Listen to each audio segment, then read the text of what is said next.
Okay. Well, the next book, I guess, I'm going to read a couple of different books kind of concurrently. But I wanted to do something that's a little fun, so I thought I would look on my shelf to see what I've got.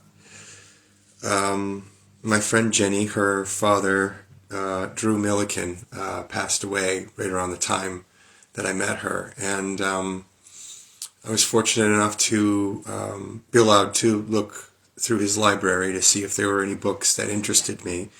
And this was one of the books that I picked up, as I think fairy tales are cool. And I haven't read it, and there are actually some of these fairy tales I'm not familiar with, so should be fun. But I also want to know kind of about the history of fairy tales and where they came from. And it looks like there's a little introductory chapter here that talks about those sorts of things. So that's what I'm going to read today. So the book is The Classic Fairy Tales by Iona and Peter Opie. And this was published by Oxford University Press in 1974. But this is a 1980 edition, so just a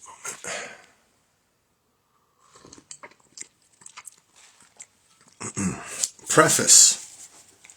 In 1832, when Walter Scott contemplated a work on fairy tales, there were still people who regarded nursery literature as being beneath the notice of a great man of letters, and he was concerned whether he could make it a neat thing that would be obnoxious to ridicule.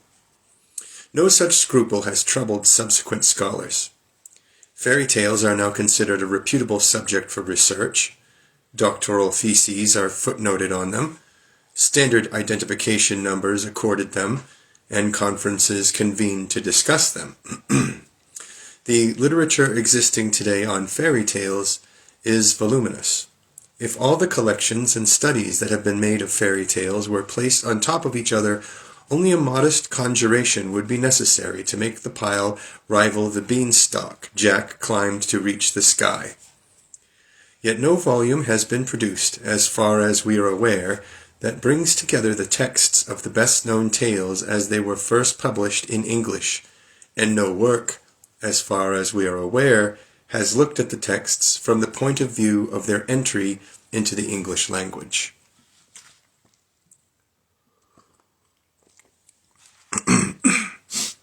The reason such a work has not been attempted before is not immediately apparent. It may be that folklorists today are so preoccupied with orally communicated texts that literary research has become unpalatable. Certainly a great gulf has opened up since the days of Andrew Lang between the collector of Marchand and the student of popular literature. The folklorist today commonly issues texts that have come under literary influences, even when these texts are the sources of the most loved stories of a nation, and the fact that an amount of material of literary origin continues to be found in folklore collections is due, as Dr. Linda Day has observed, solely to the ignorance of the researchers concerning the field of cheap literature. Again, the reason why a collection such as this has not hitherto been undertaken may be due to the fiendish rarity of the early texts, so that a work of this nature has seemed impracticable. Indeed, half the tales in the present volume come from editions so rare they are known only by single copies. Or it may well be that such a collection has not been assembled for the most simple of reasons, that tales like Cinderella, Puss in Boots, Beauty and the Beast, and Jack the Giant Killer are so well known it has been taken for granted a work must already exist in which the early versions have been brought together and their histories discussed. In the present volume we give the texts of 24 of the best-known fairy tales as they were first printed in English, or in their earliest surviving or prepotent text, believing these texts to be worth reading for their own sakes, to be fascinating for the social sidelights they contain, and to be remarkable in the annals of literature as records of the most popular fictions in the language. Each text is given here as it appeared in the original work. There has been no modernizing of the texts. The original spelling and punctuation has been retained even where faulty, and the only alterations, a minute number, have been the correcting of obvious printer's errors in the original publications. For making this work possible, we are indebted to the Pierpont Morgan Library, New York, for microfilms of their unique copy of The History of Tom Thumb, 1621, to Harvard College Library, who had already deposited photostats of their unique copy of Perrault's Histories, or Tales of Past Times, 1729, in the British Museum, to Mr. Richard Abel of Richard Abel and Company, Beaverton, Oregon, for the use of his privately issued facsimile of Mr. Lawton Kennedy's apparently unique edition of The History of Jack and the Giants in 2 parts, and to the trustees of the British Museum for allowing photocopies to be made of the Addy edition of Household Stories collected by the Brothers Grimm and of The History of 4 Kings, which is dated 1750, in the catalogue, but which was probably issued some 20 years later. The remaining texts are from our own library, 3 of the 8 sources being editions apparently unrecorded. In addition, we have attempted to summarize the history and points of interest in each tale, particularly from the textual point of view, and to show by our selection of illustrations how the tale has been depicted at different periods. The way a tale has been illustrated can be significant in its history. Illustrations almost invariably determine the setting of a tale and the nature or appearance of the leading characters, and can even, over a course of years, have an influence on a tale's popularity. In the preparation of this work, we are grateful for the use we have been able to make of the libraries of the British Museum, the Victoria and Albert Museum, the London Library, and the Folklore Society, and we are indebted, as always, to our family and to friends and correspondents, amongst whom we would particularly like to mention Mr. Roland Naster, Professor Marianne Nelson, and Professor T.S. Dorsch. Most especially we are indebted to Miss F. Doreen Gullen, to whom happily some fairy godmother gave all of the accomplishments that would prove the most valuable to us.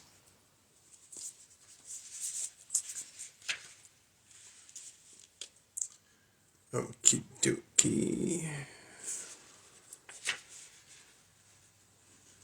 So here's the table of contents, the list of... Right, and then there's a series of quotes here from different individuals from times past. Quote, "The recollection of such reading as had delighted him in his infancy made him always persist in fancying that it was the only reading which could please an infant. Babies do not want, said he, to hear about babies.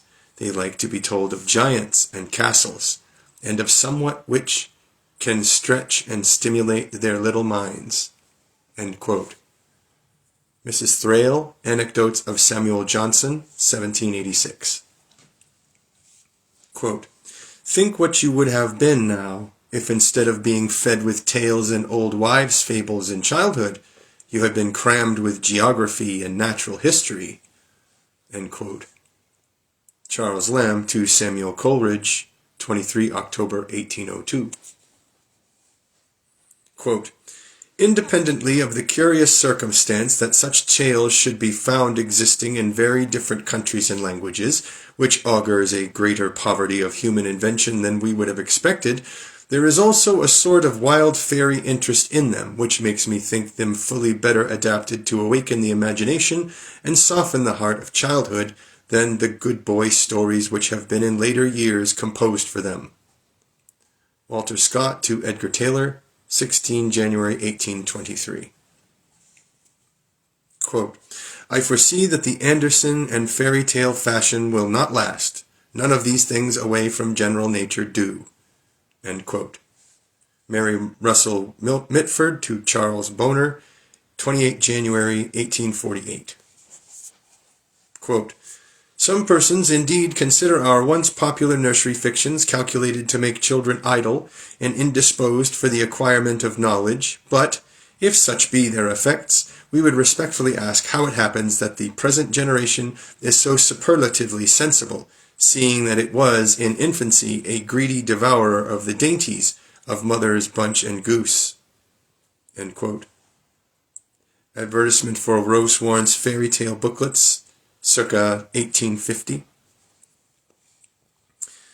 Quote, "Let him know his fairy tale accurately, and have perfect joy or awe in the conception of it as if it were real.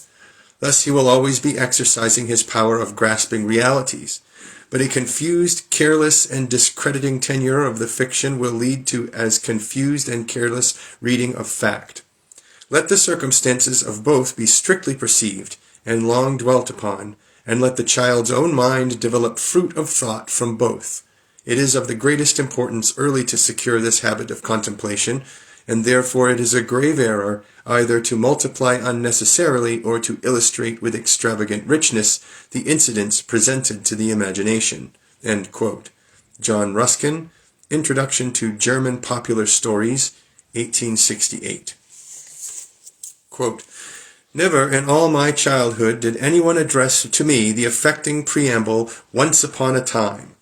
I was told about missionaries, but never pirates. I was familiar with hummingbirds, but I had never heard of fairies. Jack the Giant Killer, Rumpelstiltskin, and Robin Hood were not of my acquaintance, and though I understood about wolves, Little Red Riding Hood was a stranger even by name. So far as my dedication was concerned, I can but think that my parents were in error thus to exclude the imaginary from my outlook upon facts. They desired to make me truthful. The tendency was to make me positive and skeptical. Had they wrapped me in the soft folds of supernatural fancy, my mind might have been longer content to follow their traditions in an unquestioning spirit." End quote. Edmund Gosse, Father and Son, 1907. Quote, "If you really read the fairy tales, you will observe that one idea runs from one end of them to the other, the idea that peace and happiness can only exist on some condition. This idea, which is the core of ethics, is the core of the nursery tales." End quote. G.K. Chesterton, All Things Considered, 1908.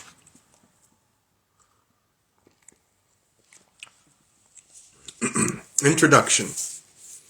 When the wonderful happens, when a holiday abroad is splendid success or an unlikely romance ends happily, we commonly exclaim it was just like a fairy tale, overlooking that most events in fairy tales are remarkable for their unpleasantness, and that in some of the tales there is no happy ending, not even the hero or heroine escaping with their life. Very possibly the story we have in mind is the story of Cinderella, as we imagine it to be, or have seen it, in a pre-fitted abridgment, the story of a poor, hard-working drudge, who we are certain represents ourselves, who is transformed by magic into a beauty, a social success, the belle of the ball, the charmer who brings a king's heir apparent literally to her feet. We forget that in the story Perrault told, which is the basis of virtually all subsequent retellings in English, Cinderella is not any ordinary girl being scrubbed clean, dressed sumptuously, and endowed with virtues before being conveyed to a gathering of her social superiors. Her story is not one of rags to riches, or of dreams come true, but of reality made evident. Despite Cinderella's menial position in the opening scene, a position she accepts with dignity and good humor, Cinderella is in fact her father's heir. She has been stated already to be of unparalleled goodness. She has as much right by position and birth to be at the ball as have others who have been invited, and no fairy godmother was required to make her beautiful. Her clothes only, not her features, are transformed by the magic wand. Her feet do not become large after midnight, and the courtier who comes from the palace searching for the unidentified guest recognizes her beauty despite the shabbiness of her attire, and urges she should be allowed to try on the glass slipper. In the most loved fairy tales, it will be noticed, noble personages may be brought low by the of her prince. The magic in the tales, if magic is what it is, lies in people and creatures being shown to be what they really are. The beggar woman at the well is really a fairy. The beast in Beauty and the Beast is really a monarch. Well, interruption there, so apologies. Connection issues. Okay, I'll start at the beginning of this paragraph. In the most loved fairy tales, it will be noticed, noble personages may be brought low by fairy enchantment or by human beastliness, but the lowly are seldom made noble. The established order is not stood on its head. Snow White and Sleeping Beauty are girls of royal birth. Cinderella was tested and found worthy of her prince. The magic in the tales, if magic is what it is, lies in people and creatures being shown to be what they really are. The beggar woman at the well is really a fairy. The beast in Beauty and the Beast is really a monarch. The frog is a handsome prince. The corpse of Snow White, a living princess. Fairy tales are unlike popular romances in that they are seldom the enactments of dream wishes. We would ourselves be unwilling to face the hazards the heroes have to face, even if we were certain, as the heroes are not, of a final reward. Indeed, in fairy tales, wishes are rarely granted, and when they are, the wisher may be made to look foolish as King Midas. He finds he has wished a sausage onto the end of his wife's nose, or that he himself has acquired an embarrassment of sexual organs. Stringent conditions may be laid down before a wish is granted. A mother must pledge her firstborn. A gay cavalier marry one who is repugnant to him. Even Cinderella's license expires after a few hours. Enchantment in practice is the opposite to the golden dream. The wonderful happens, the lover is recognized, the spell of misfortune is broken, when the situation that already exists is utterly accepted, when additional tasks or disappointments are boldly faced, when poverty is seen to be of no consequence, when unfairness is borne without indignation, when the loathsome is loved. Perhaps, after all, fairy tales are to be numbered among the most philosophic tales that there are. The spell in the tales. Further analysis may show the tales to be even less like the popular conception of them. Of the 24 classic stories in this collection, 4 are literary tales which have kept their literary form: The Yellow Dwarf, Thumbelina, The Swineherd, and The Tinder Box. Of the remaining 20, Little Red Riding Hood and The Three Bears have nothing magical about them other than that the animals behave to a greater or lesser degree like human beings and are able to speak, an accomplishment which comes as no surprise to students of Aesop. The Tale of Bluebeard contains a single magical incident, the reappearance of blood on the key to the forbidden chamber, an incident inessential to the story. 2 further tales, The Three Wishes and The Princess on the Pea, are definitely magical, but they are magical for a workaday purpose. They are fables rather than tales of romance. The long stories about Tom Thumb, Jack the Giant Killer, and Jack the Beanstalk Climber, the 3 best-known tales that are indigenous to Britain, although packed with fantastical happenings, are only incidentally romances. In essence, they are simple adventure stories, as is the tale of that dressed-up cheat, Puss in Boots. 2 further adventure stories are Hansel and Gretel and Hop o' My Thumb. They concern peaceful characters of humble origin who have no desire to battle with ogres, but who, when put to it, use native wit to outsmart the forces of evil. The stories of Rumpelstiltskin and the 12 Dancing Princesses might almost be classed along with them, as describing 2 further skirmishes with the supernatural, but in the versions given by the Grimm brothers, they are both stories in which the reader is singularly uninterested in the fate of the principal character.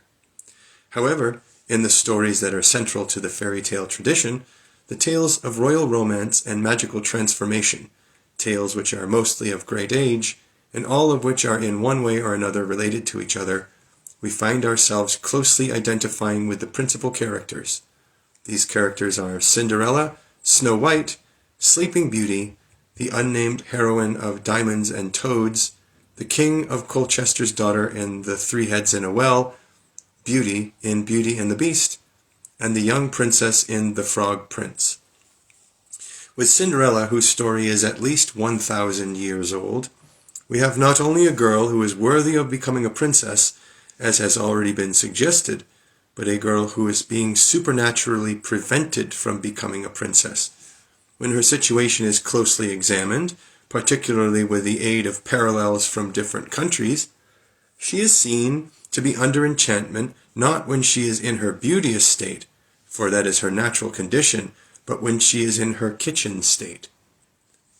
Perrault's story, for all its wit and compassion, is a worldly and somewhat sentimentalized version of older, darker stories which may have many strange undertones.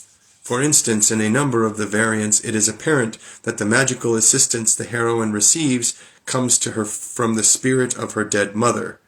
Indeed, there are analogous tales in which the mother is also the indirect cause of the girl's distressed condition. In these stories, the girl, who is often already a princess, has been obliged to leave her royal home and take kitchen employment elsewhere. Take kitchen employment elsewhere due to a terrifying circumstance.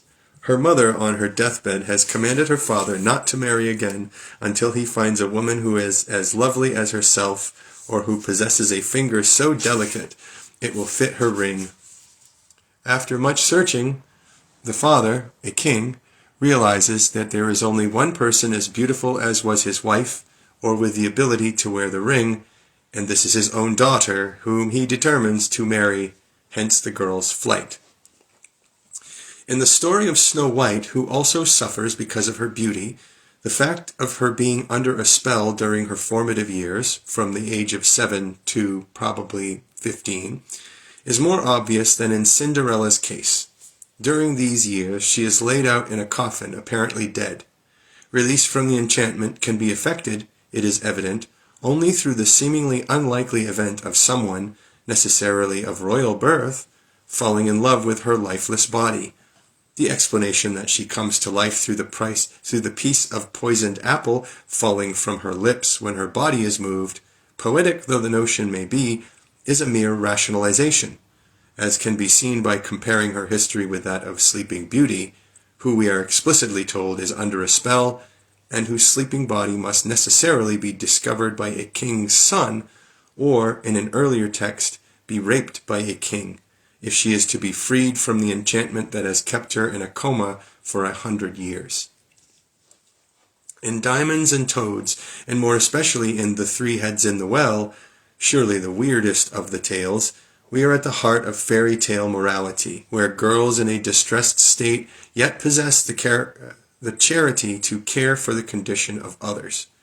In The Three Heads in the Well, a princess willingly picks up one dismembered head after another, washing it, and combing its hair, and laying it down gently, actions requiring the courage and the tranquil acceptance of a surprising situation, which it is well known many women do possess in an emergency.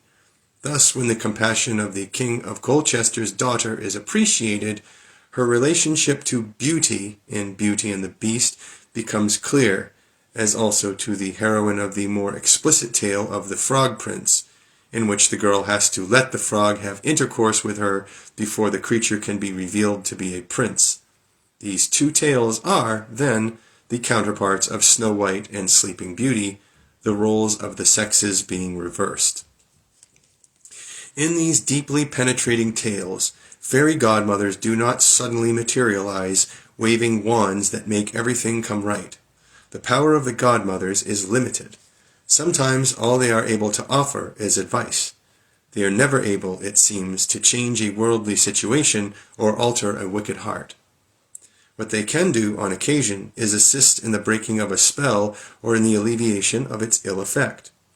In the story of Cinderella, the most interesting of the tales, since the spell is the least apparent, we are repeatedly told, in variants, firstly of the girl's essential goodness, and secondly, not only of the poor and even ridiculous clothes she wears, the rags, the grey bedgown, the garment made of rushes, but of her dirtiness, a condition we would not expect of the kind of person we know her to be, no matter how humble her employment, were she not, as she is, under a spell to appear sluttish. Nobody outside her family, it is apparent, must know she is other than a menial, until a prince, who has only a sign to go by, finds her, as if guided by a star, and offers himself to her while she is still in her unattractive state. Further, she herself must behave as if she was a menial. The reason she returns home before midnight is to ensure that not even members of her family shall associate her with the vision of virtue and loveliness they have been admiring at the ball. The prince's admiration of her in her party dress is worthless. It is essential he plights himself to her while she is a kitchen maid, or the spell can never be broken, and in this a curious parallel to the Christ story is apparent. The man of perfect heart, living in the guise of a poor carpenter's son, has to be accepted in his lowly state. He could not reveal himself to be anyone but a simple, though high-minded Nazarene, even when a purple robe was draped around his shoulders, a crown of thorns placed on his head, and he was mocked.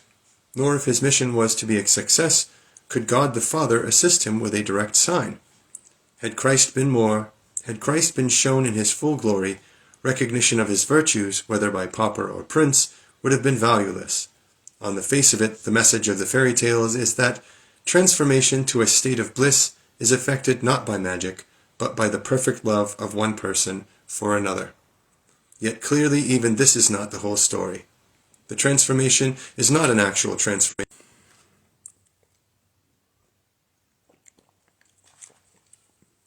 Well, the connection is really bad today, unfortunately, but I'm going to keep trying.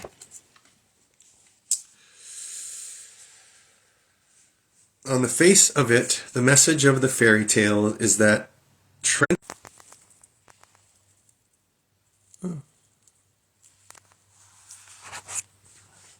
All right.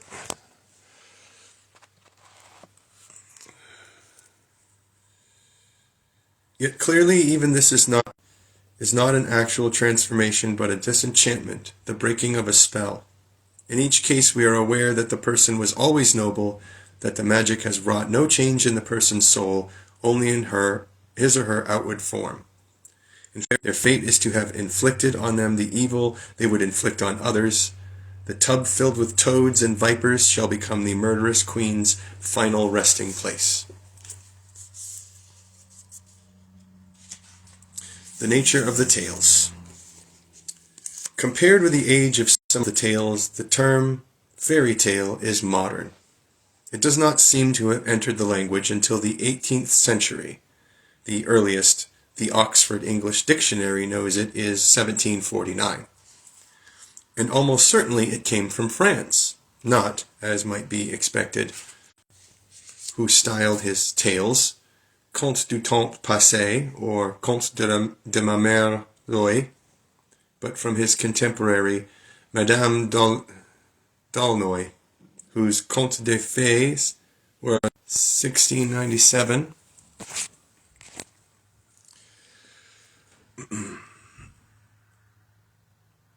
and translated into English the following year as Tales of the Fairies.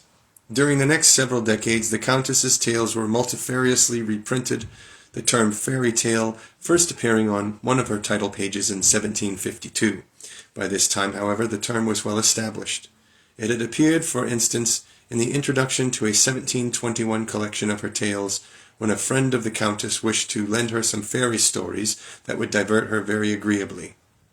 "They must be none of my own writing, then," replied she smartly. And it had appeared in Pluche's essay on the exercises of children, translated in Nature Displayed, Volume 6, 1748, where the author required an impenetrable barrier to be erected between the child and all fairy tales, stories of thefts and murders, of imprisonments and executions, and to all pictures of visions, bull-beggars, and hobgoblings. The kind of tale Pluche was here warning against, however, was not so much the fairy tale as we think of it today, as the fairy legend, the story about fairy folk and their activities, that in the 18th century was half believed to be true. A characteristic of a fairy tale, as told today, is that it is unbelievable. Although a fairy tale is seldom a tale about fairy folk, and does not even necessarily feature a fairy, usually the tale is about one person, or one family, having to cope with a supernatural occurrence or supernatural protagonist during a period of stress. The hero is almost invariably a young person, usually the youngest member of a family, and if not deformed or already an orphan, is probably in the process of being disowned or abandoned. Footnote. A curious exception is the hero of the 12 Dancing Princesses, who is an old soldier. End footnote. The characters in the stories are nevertheless stock figures. They are either altogether good or altogether bad, and there is no evolution of character. They are referred to by generic or descriptive names as Jack, for lad, Beauty, Snow White, Silverhair, Tom Thumb, Red Riding Hood, Cinder Girl. Fairy tales are more concerned with situation than with character. They are the space fiction of the past. They describe events that took place when a different range of possibilities operated in the unidentified long ago. And this is part of their attraction. Children often remark that the tales they read first in a book are the ones beginning with the evocative formula, "Once upon a time." They feel certain these tales will be the best. Once upon a time there was a king and a queen, as in many lands have been. Once upon a time, and be sure 'twas a long time ago. Once upon a time, and twice upon a time, and all times together, as ever I heard of. Once upon a time, and a very good time it was, though it was neither in your time, nor my time, nor nobody else's time. Footnote. The openings of the 3 British tales, The History of Tom Thumb, The History of Jack and the Giants, and The 3 Heads in the Well, hark back to a mythical past. In their early texts they begin respectively, "In the old time when King Arthur ruled this land," "In the reign of King Arthur," and "Long before Arthur and the Knights of the Round Table." This accords with the manner in which the wife of Bath commenced her fairy tale. Quote, "In th'old days of the King Arthur, of which that Britain spake in great honour, all was this land fulfilled of fairy." End quote.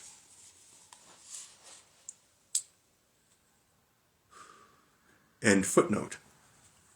The stories would, curiously, not be so believable if the period in which they took place was specified, or if the place where they occurred was named. In the history of Jack and the Giants, it comes with a jolt. It comes as a jolt when an actual location is mentioned, a market town in Wales. The tale thereafter seems a foolish tale. The spell has been broken. Yet fairy tales are nothing if not realistic, and it is their cynicism that keeps them lively. Wonders may take place without remark, but a sharp eye is kept on practical details. In Diamonds and Toads, the prince shrewdly appreciates that a girl capable of producing diamonds when she speaks is marriageable without a dowry. In Sleeping Beauty, the point is made that the prince who has entered the enchanted castle is an eligible young man, since he is of another family from that of the sleeping princess. In a Hungarian version of The Frog Prince, after the frog had spent the night with the girl and turned into a handsome youth, they hastened to celebrate the wedding so that the christening might not follow it too soon. It will be noticed that traditional stories are seldom soft and never sentimental. A premium may be placed on beauty, but not on virginity, on riches, but not on learning, on worldly success, but not on the means by which the success is achieved. The virtues which get rewarded are presence of mind, kindliness, willingness to take advice, and courage. The rewards sought after are wealth, comfortable living, and an ideal partner. Indeed, some details that appear to us romantic today may merely reflect social conditions when the tales were formulated. The prevalence of stepmothers is accounted for by the shortness of life in past times, by the consequent shortness of marriages, and by the practice of the surviving partner marrying again without unnecessary delay. When lives were very short, 2 girls of distinction married early.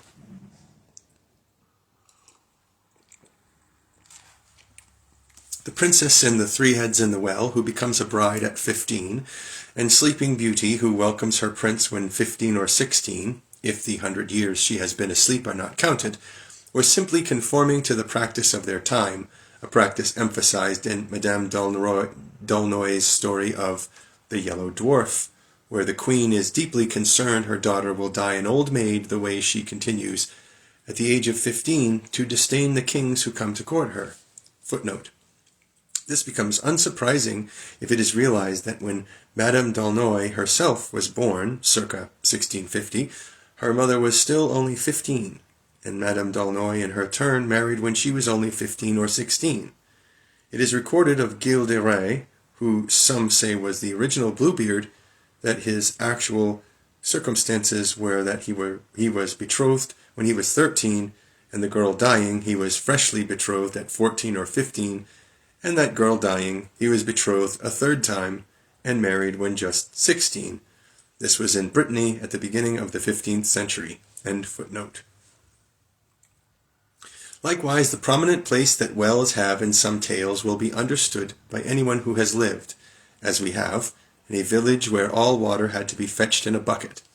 No meeting place so central to daily routine as a communal well exists in modern urban life, unless, perhaps, it is the gate where the afternoon concourse gathers to fetch small children from school. Fairy tales are thus much more realistic than they may appear at first sight, while the magic in them almost heightens the realism. The magic sets us wondering how we ourselves would react in similar circumstances. It encourages speculation. It gives a child license to wonder. And this is the merit of the tales, that by going beyond possibility, they enlarge our daily horizon. For a man not given to speculation might as well walk on 4 legs as on 2. A child who does not feel wonder is but an inlet for apple pie. Ooh, I like that. The study of the tales. For the past century and a half, in fact ever since the publication in 1812 of the Kinder- and Hausmärchen of Jacob and Wilhelm Grimm, fairy tales have received more attention and aroused more controversy than any other form of traditional literature. This is easily understandable, since even if the aesthetic qualities of the tales are ignored, which is difficult, the stories are a marvel to contemplate from the folkloristic point of view. To the inquiring mind, the tales are of utmost interest as being stories possibly of ancient origin, as being stories that possibly have been continuously remembered since the days they were first told, and as being continuously living entities that have not only been preserved by past centuries, but nourished by them. The student of fairy tales wishes to know where they come from, why they have continued to be told, and what changes have taken place in them over the years. He is aware, of course, if he is experienced, that however ancient the stories may be, he must not think of them as if they were archaeological remains, as if they were the actual objects that existed in the past, nor must he regard them, as folklorists used to do, as antiques that have been so scarred by time they have been almost unrecognizable, for this presupposes that they were once whole and perfect, and have ever since been in a state of decay. He knows instead that since they are living things, not fossils, they are subject to mutation. They are as likely to have grown as they became older as to have shrunk. They are as likely to have acquired significance, or to have acquired fresh significance, as they have passed through sophisticated communities, as to have lost it. Yet he finds himself faced by the astonishing fact that a body of the tales have been found to be not merely ancient, but to be traditional in a variety of countries and cultures, and that versions of a story told in widely separated parts of the earth will sometimes not merely bear resemblance, but possess actual points of detail in common. Nevertheless, if he is wise, he avoids any general theory to account for this phenomenon. He is conscious that theories have been there in the past concerning the origin or meaning of the tales, have tended to pour darkness on their subject rather than light. Certain scholars have taken it for granted, for instance, that the tales originated during the childhood of man, and that the traits found in the theme of cannibalism, metamorphism, and totemism must be expressions of primitive thought. Others have sought to show that the tales are of Aryan stock, and have all made their way from India, or have postulated that each tale has arisen spontaneously in a number of separate places throughout the world, wherever man was passing through a particular stage of development. Some have seen in the tales of the debris of a mythology that accounted for the courses of the sun and other celestial bodies, or have believed that the tales stemmed from ritual celebrations of the seasons and initiation rites, or they have convinced themselves that the tales are dream sequences, the products of psychological difficulties, and particularly, need it be added, complexes that are sexual. Happily, such all-embracing theories are now regarded with skepticism. It is no longer felt that any one theory is likely to account satisfactorily for the origin of even a majority of the tales. Their wellsprings are almost certainly numerous, their age is likely to vary considerably, their meanings, if they ever had meanings, to be diverse. Each tale, it is now believed, should be studied separately. As many recordings should be gathered together as possible of the oral transmission of a particular story, and they should be plotted on a map to ascertain whether, through frequency of occurrence, a geographical center can be located from which the tale may have spread, while the variants of the tale should be compared to see whether, in association with the geographical locations, an archetype can be identified or reconstructed. In such work, literary references and historical records of a tale are not to be ignored. The written record of a tale in a past century proves, at the very least, that a particular version was current at a particular place, or anyway known at a particular place, at an ascertainable point in time. The tale cannot be less old than the date when it was first referred to or recorded, and such recordings must effectively provide the framework upon which any hypothesis about the story's origin or meaning must eventually be fitted. Further, early recordings or references to a story are valuable as revealing the attitude to the tale prevailing at that time, and we notice here, without further turning of pages, that although in some early collections of the tales it was felt necessary to append morals, it is apparent that during the past 1,000 years no deep significance has been placed on them. In general, there seems to have been no motive for telling them other than for wonder and for entertainment. The early collections. The earliest collections of tales to be enriched with stories similar to our fairy tales were made in the East. The vast assemblage of Indian folk tales set down 900 years ago by Somadeva, a Kashmir Brahmin, entitled Kathay Sarat Sagara, Oceans of Streams of Story, contains stories with elements that, happily, are still familiar to the young of today: helpful animals, invincible swords, shoes of swiftness, and vessels which continuously provide good things to eat, no matter how much is taken from them. In particular, the collection contained a splendid version of Hans Andersen's The Princess on the Pea, a story also to be found in the secret anthology Vaitalapanya Vimsati. Good enough. Even older is the Panchatantra, the 5 tantras or books, the most famous of Hindu collections, which dates back to the 5th century AD, and which has long been known to English readers as the Fables of Bidpai, or Pilpai. Amongst the tales is a forerunner to the story of the 3 wishes, in which a poor weaver, who has been given a single wish, ill-advisedly asks for 2 heads and 4 hands so that he can do twice as much work, and there is also incidentally a story of a cat which fared much less well than Puss in Boots when it determined to find its fortune in a king's palace. A fully developed version of the 3 wishes appeared in the Book of Sinbad, a book of probably Persian origin, which composed about the beginning of the 19th century. This is the book known in Europe as the Book of the 7 Wise Masters, the Book of the 7 Sages, or the 7 Sages of Rome. The frame story, which concerns a king's son who is under notice of death, somewhat resembles the framework of the Arabian Nights entertainments. To postpone the execution, several philosophers successively tell stories of female iniquity, while a woman strenuously defends her sex. The Arabian Nights, which contains, of course, the stories of Sindbad the Sailor, Aladdin and His Wonderful Lamp, and Ali Baba and the 40 Thieves, is of interest here as giving an Eastern account of a locked room, such as Bluebeard's wife was forbidden to enter, and for the similarities between the tale of Aladdin and Andersen's The Tinder Box. The earliest European storybook to include fairy tales was Straparola's collection of tales and jests, La Piacevoli Notti, The Delightful Nights, published in Venice in two parts, 1550 and 1553. Despite the popularity the stories enjoyed in 16th century Italy, not much is known about Gianfrancesco Straparola, circa 1480 to circa 1557. Other than that, he came from Caravaggio near Milan, and despite the fact that the tales were published in France as early as 1560, second volume 1573, they have been little known in England. A certain crudeness in some of the jests and the earthy manner in which they are told has limited their publication to costly volumes for connoisseurs. Straparola himself was at pains to excuse his style, saying the tales were written down direct from the lips of 10 young girls, a delightful excuse that unfortunately does not stand examination.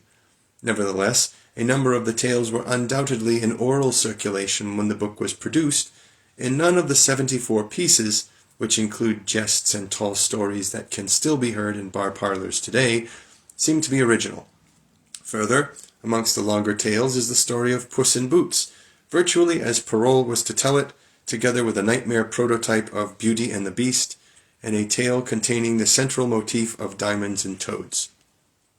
The most important collection of fairy tales to appear before Perrault's Contes, and one of the most remarkable collections of all time, was also Italian, but with this difference, that it was written in the Neapolitan dialect.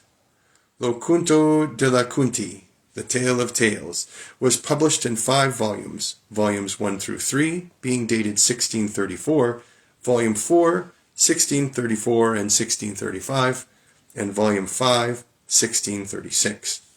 The author, Giambattista Basile, a much-traveled poet, soldier, courtier, and administrator, was born in Naples about 1575, and died when the governor of the Giugliano district near Naples in 1632. His collection, now usually known as the Pentamerone, was thus published posthumously.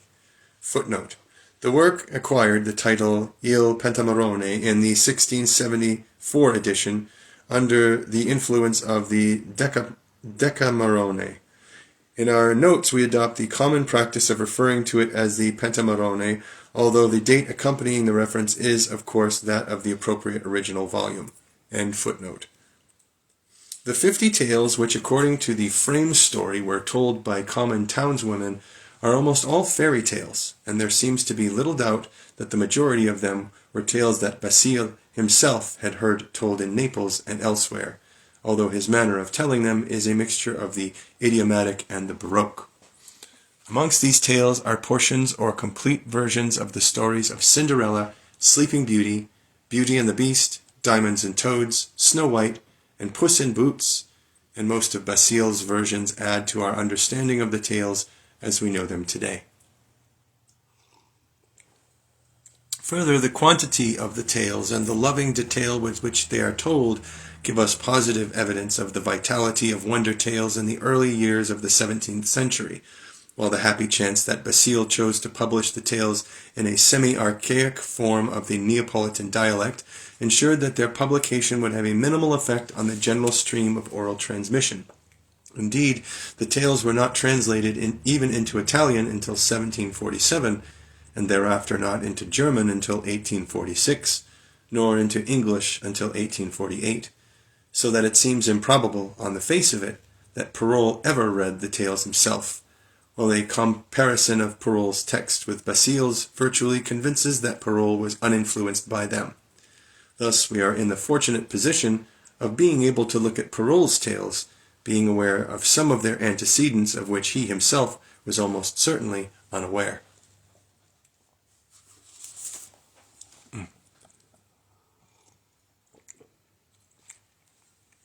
Charles Perrault. At the end of the 17th century, the lives of certain fairy tales were wholly transformed by their being set down in a manner so vivid that no retelling could improve them.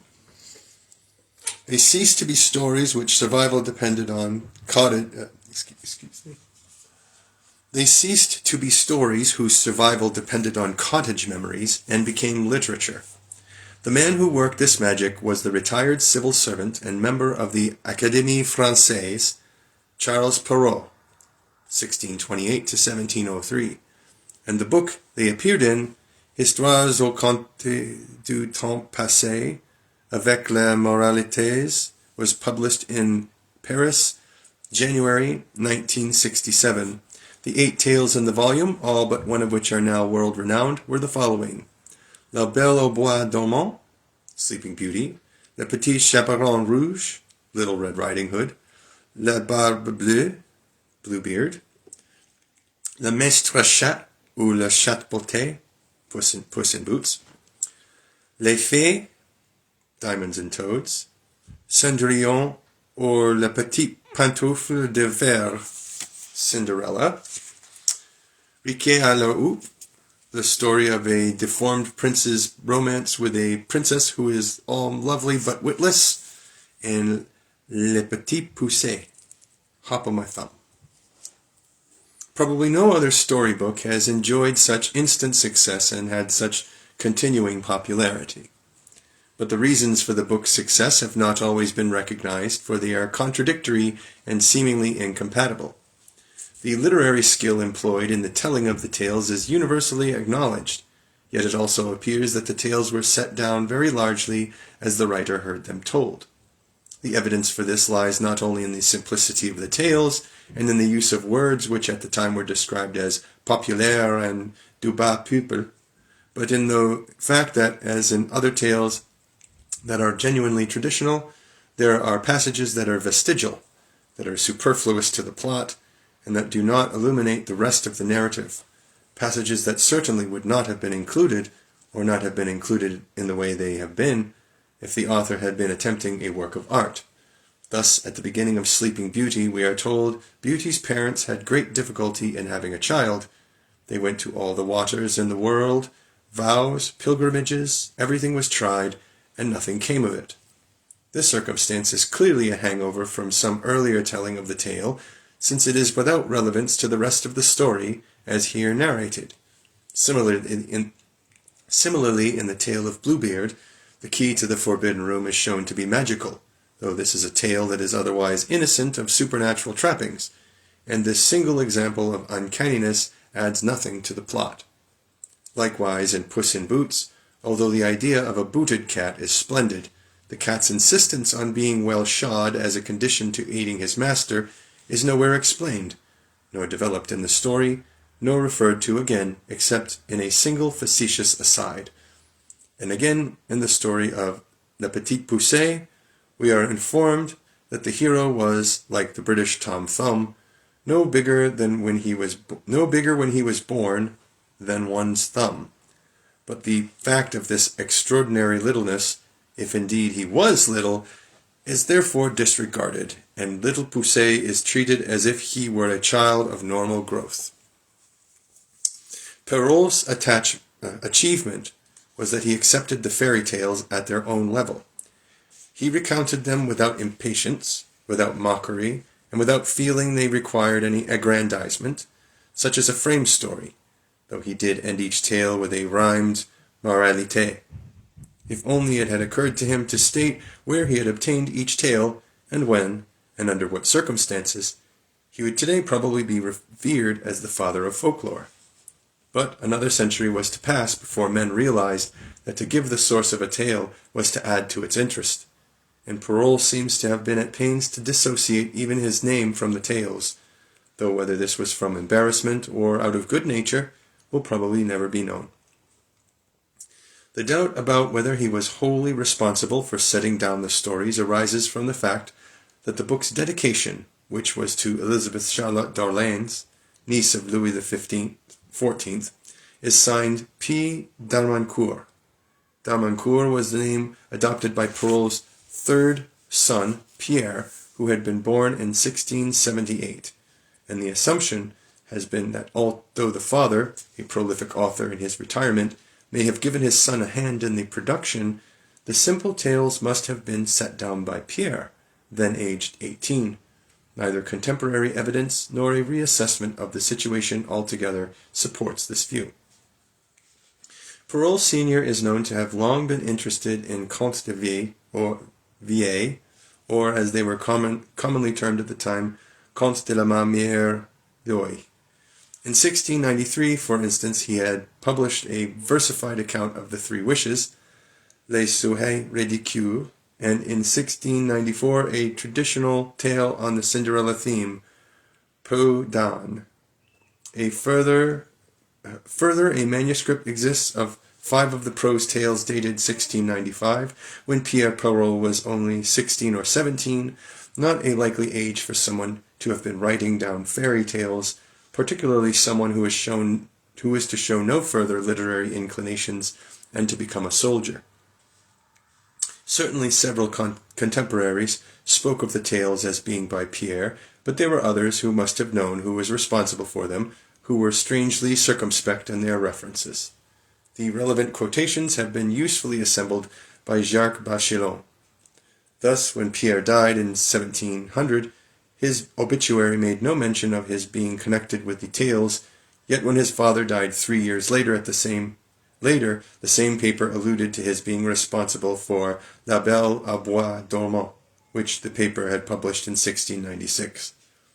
Our own knowledge of such situations is that whereas children rarely let it be assumed that work which is theirs was produced by a parent, however much the parent assisted, fathers are commonly happy to attribute work of theirs to their children, no matter how little the offspring assisted in it. This is particularly so when, as in Charles Perrault's case, the father is deeply interested in his family and is approaching the end of his life. After the first edition of the Contes du Temps Passé had appeared, with its frontispiece depicting 3 young people listening to an old dame, beneath a placard inscribed Conte de la Mère Loy, unauthorized editions kept being printed in Amsterdam, which attributed the tales to Les Filles de Monsieur Perrault.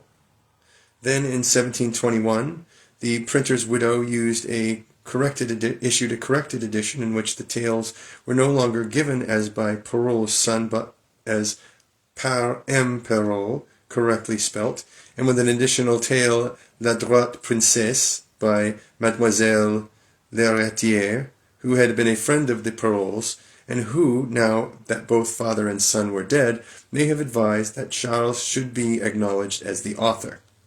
Whatever the circumstances, this edition, or its Parisian original, seems to have been the one Robert Samber used when he translated the tales into English.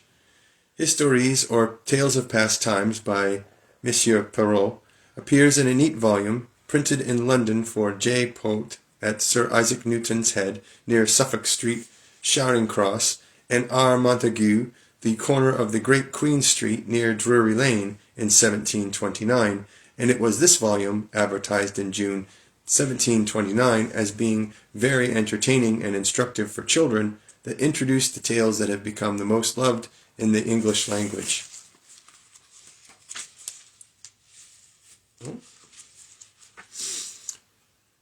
Footnote, just a sec. Until 1951, doubt was cast on whether Robert Samber was in fact the first to translate the tales into English. An edition was said to be in existence and is entitled Histories or Tales of Past Times, told by Mother Goose, with morals, written in French by Monsieur Perrault and in English by G.M. Gent, based on the title page, the date 1719.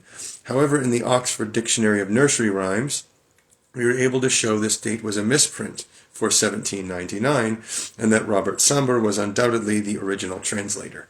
End footnote. Madame d'Aulnoy and Madame de Beaumont. Perrault's tales were not, however, France's only contribution to the English nursery at this time. In 1699, some of Madame d'Aulnoy's contes de fées had been translated, such as Graciosa and Percinet. and the Bluebird, and in 1707 a larger number appeared in the fourth part of her diverting works, which in fact preceded the magnificent and now rare collection of her later tales, issued in 3 volumes, 1721 to 1722, entitled simply A Collection of Novels and Tales, written by that celebrated wit of France, the Countess d'Anoy.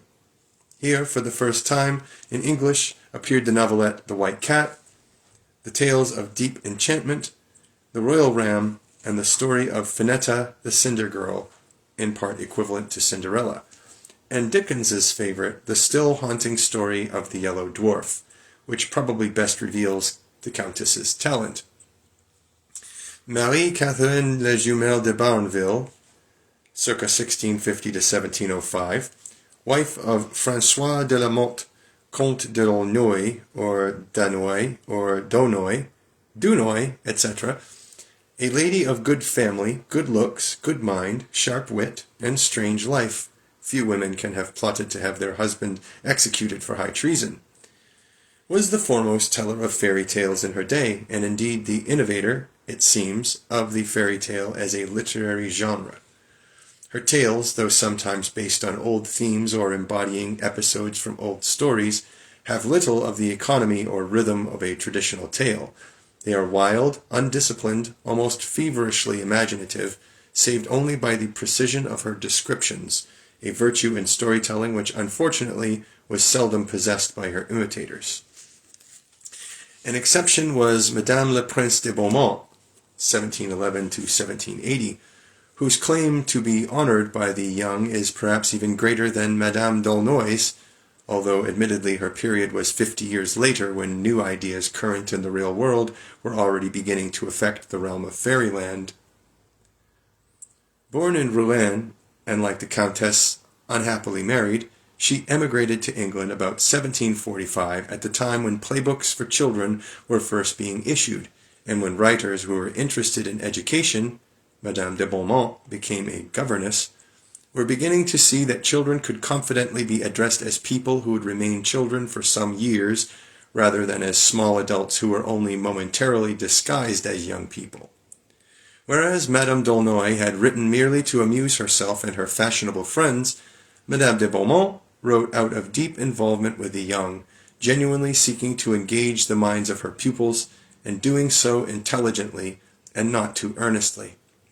Her Magasin des Enfants, ou Dialogues entre un sage gouvernante et plusieurs de ses élèves, printed in London in 1756, was translated as The Young Mrs. Magazine in 1761, clearly inspired by Sarah Fielding's The Governess, or Little Female Academy, which had appeared in 1749, her linked miscellany of tales and expositions in which the useful was blended throughout with the agreeable, was written in a plain, colloquial style that had scarcely been used before when addressing young misses of 10 and 12 years old. Whether good writers are people who recognize a good story when they see one, or whether they themselves make the story good, might provide a subject for a thesis. The happy chance that Perrault should have known the story of Cinderella, and that, for instance, Southey should have been the man who came across the story of The Three Bears, may be felt to be equaled by our good fortune that Marie le Prince de Beaumont should have been the person who realized that Beauty and the Beast and The Three Wishes were tales that would divert such young misses as Miss Molly and Lady Mary and Lady Charlotte. The Grimm Brothers and Hans Andersen. Despite the popularity of Perrault and Madame d'Aulnoy, or perhaps because of it, as the 18th century grew older, fairy tales were looked upon with increasing disfavor.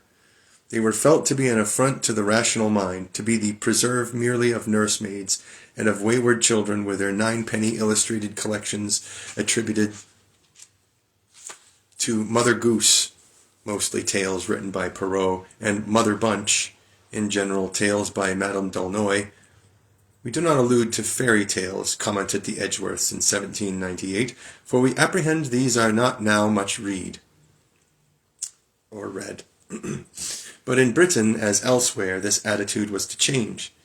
In 1823, fairy tales became, almost overnight, a respectable study for antiquarians, an inspiration for poets, and a permissible source of wonder for the young.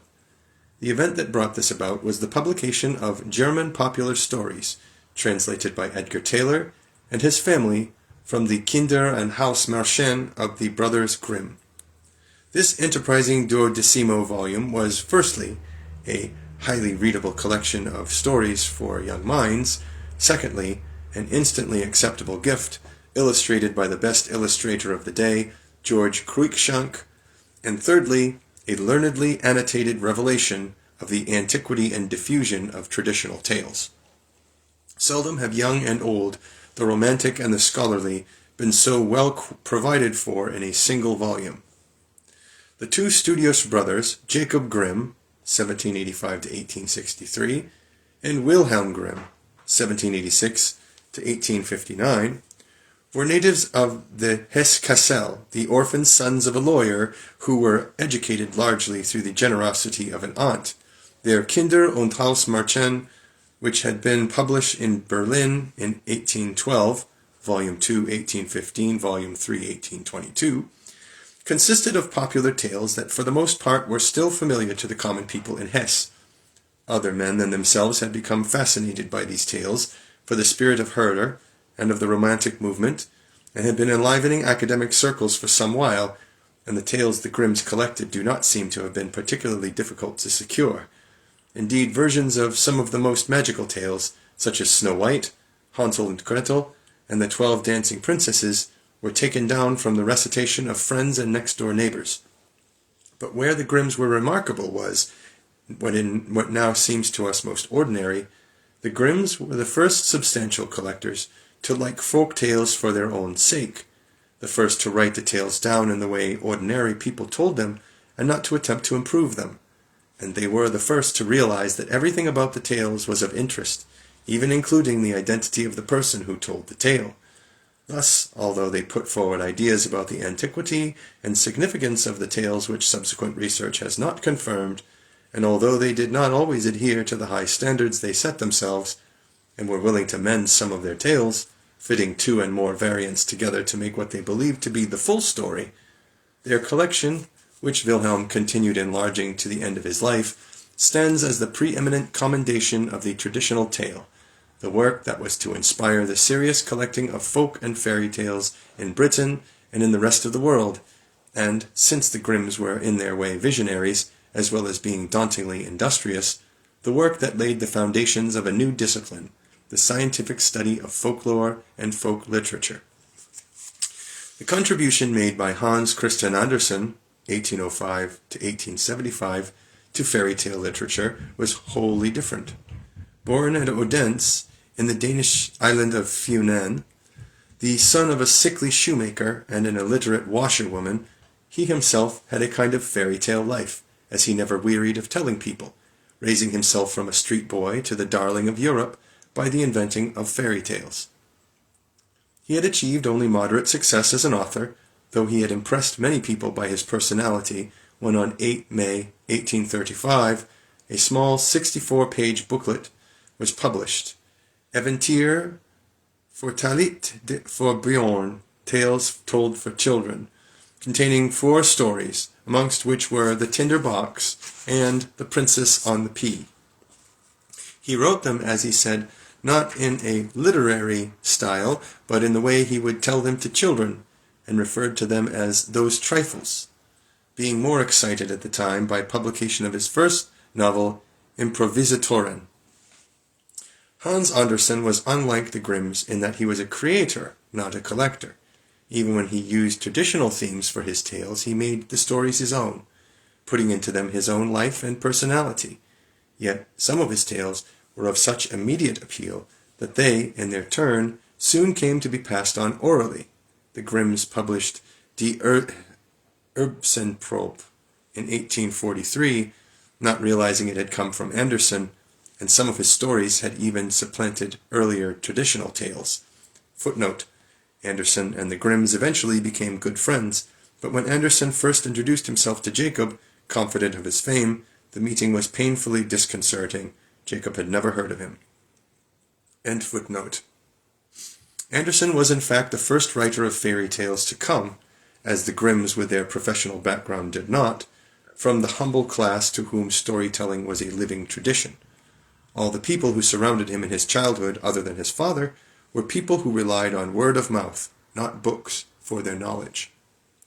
Andersen's tales, there were eventually to be more than 150 of them, arrived in Britain in 1846, in which year no less than 5 collections appeared: Wonderful Stories for Children, translated by Mary Howitt, published in New York the following year, a Danish storybook, The Nightingale and Other Tales, and The Shoes of Fortune and Other Tales, all translated by Charles Boner, and Danish Fairy Tales and